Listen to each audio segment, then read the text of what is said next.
வணக்கம், welcome to Chitra Murali's kitchen. இன்றைக்கி என்ன பார்க்க போகிறோம் அப்படின்னு பார்த்தீங்கன்னா, வெந்தய தொகையல் எப்படி அரைக்கிறதுன்னு பார்க்க போகிறோம். அதுக்கு கடாயில் ஒரே ஒரு ட்ராப் எண்ணெய் விட்டுருக்கேன். வறுத்துக்க வேண்டியதெல்லாம் என்னென்னு பார்த்துடலாம். கட்டி பெருங்காயம், அப்புறம் காரத்துக்கு வரமிளகா, நல்லா ஒரு 2 டேபிள் ஸ்பூனுக்கு உளுத்தம்பருப்பு. ஃபஸ்ட்டு லைட்டாக இது வறுபடட்டும்.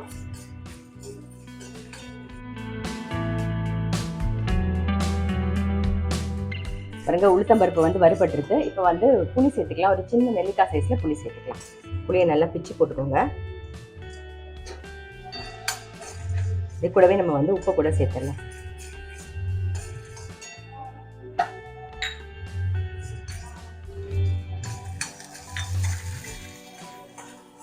இப்போ அதே கடாயிலேயே ஒரே ஒரு டேபிள் ஸ்பூன் வெந்தயத்தை ட்ரையாக வறுத்துக்கலாம். லைட்டாக கோல்டன் கலரில் வரணும், தீயாமல் வறுத்துக்கணும், அப்போ தான் நல்லாயிருக்கும். பாருங்க, அடுப்பை நல்லா சிம்மில் வச்சுட்டு வறுக்கணும். இது ஏற்கனவே கடாய் சூடாக இருக்கிறதுனால சீக்கிரமாகவே வறுபட்டுரும். பாருங்க, சரிதா, லைட்டாக அந்த கோல்டன் கலரில் மாறிடுச்சு. நான் அடுப்பை ஆஃப் பண்ணிட்டேன். இதை அப்படியே லைட்டாக அப்படி பரட்டி விட்டுருவோம். ஆறுனதுக்கு அப்புறமா அரைச்சிக்கலாம். ஃபஸ்ட்டு வெந்தயத்தை பொடி பண்ணி எடுத்துக்கலாம்.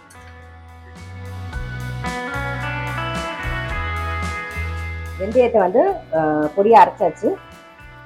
இப்போ வறுத்து வச்சுக்கிற மிளகா, உளுத்தம் பருப்பு, புளி எல்லாத்தையும் சேர்த்து அரைச்சிடலாம்.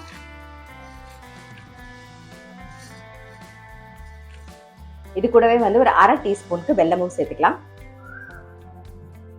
பாருங்க, நம்மளுடைய வெந்தய தொகையில் ரெடி ஆயிடுது. நல்லா அரைச்சாச்சு. இதை மாற்றிடலாம்.